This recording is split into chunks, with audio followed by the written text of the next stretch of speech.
सुंदरपुर गांव में समीर अपनी नींद के लिए मशहूर था। लोग कहते थे कि सूरज ढल सकता है लेकिन समीर की नींद नहीं टूट सकती। समीर के पिता एक कुम्हार थे। मिट्टी गूंथने में उनकी कमर टूट जाती थी। लोग सोचते थे कि समीर अपने पिता का हाथ बटाएगा, लेकिन समीर वो तो बस लेटा रहता था। मगर रुकिए, ध्यान से देखिए। समीर लेटा जरूर था, लेकिन उसने पुरानी साइकिल के रिम और कुछ रस्सियों को जोड़कर एक ऐसी मशीन बना ली थी जो हवा चलने पर या रस्सी के हल्के झटके से अपने आप मिट्टी को मिक्स करती थी। जब गांव वाले उसे ताना मारते तो समीर मुस्कुराकर कहता, चाचा, मैं काम से नहीं भाग रहा, मैं बस अपनी एनर्जी बचा रहा हूं मुश्किल वक्त के लिए। और दोस्तों, वो मुश्किल वक्त बहुत जल्द आने वाला था। एक शाम गांव के जमींदार ने समीर के घर पर दस्तक दी। उसने ऐलान किया कि अगर 3 दिन के अंदर पुराना कर्ज नहीं चुकाया गया तो उनका घर और जमीन जब्त कर ली जाएगी। समीर ने पहली बार अपने पिता की आंखों में वो डर देखा।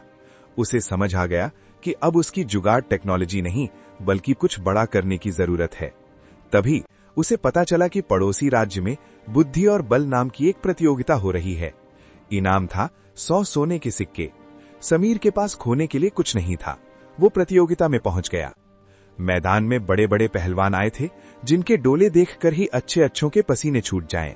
वे समीर को देखकर हंस रहे थे। ये सोता हुआ शेर यहां क्या करेगा?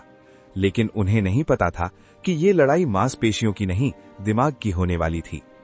प्रतियोगिता शुरू हुई। पहला राउंड था चिकनी मिट्टी के एक ऊंचे टीले पर चढ़कर झंडा लाना। सीटी बजी, पीप। सारे पहलवान चीते की रफ्तार से दौड़े।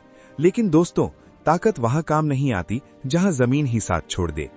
मिट्टी इतनी गीली थी कि वे जितना तेज भागते उतना ही जोर से फिसलकर नीचे गिरते। समीर, वो अपनी जगह से हिला भी नहीं, वो बस देख रहा था। पास में सूखी घास का ढेर पड़ा था।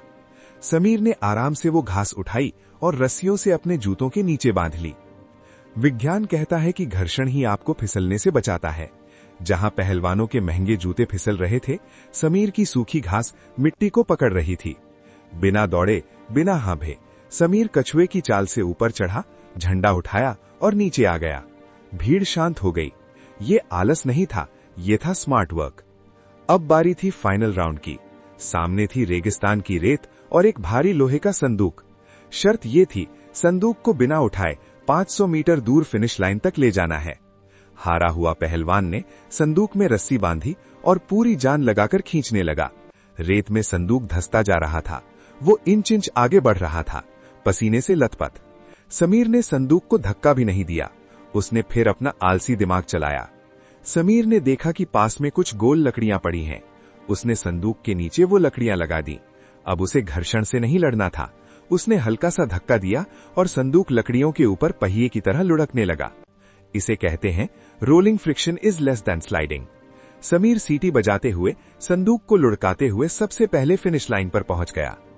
उस दिन समीर ने सिर्फ 100 सोने के सिक्के नहीं जीते, उसने सबका नजरिया जीत लिया। उसने साबित कर दिया कि किसी काम को करने का एक मुश्किल तरीका होता है और एक समझदार तरीका।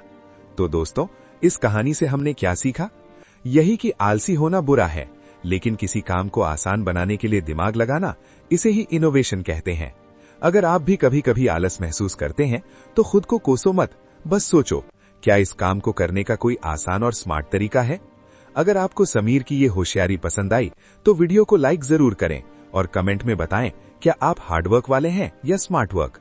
अपना ख्याल रखें और स्मार्ट बनें।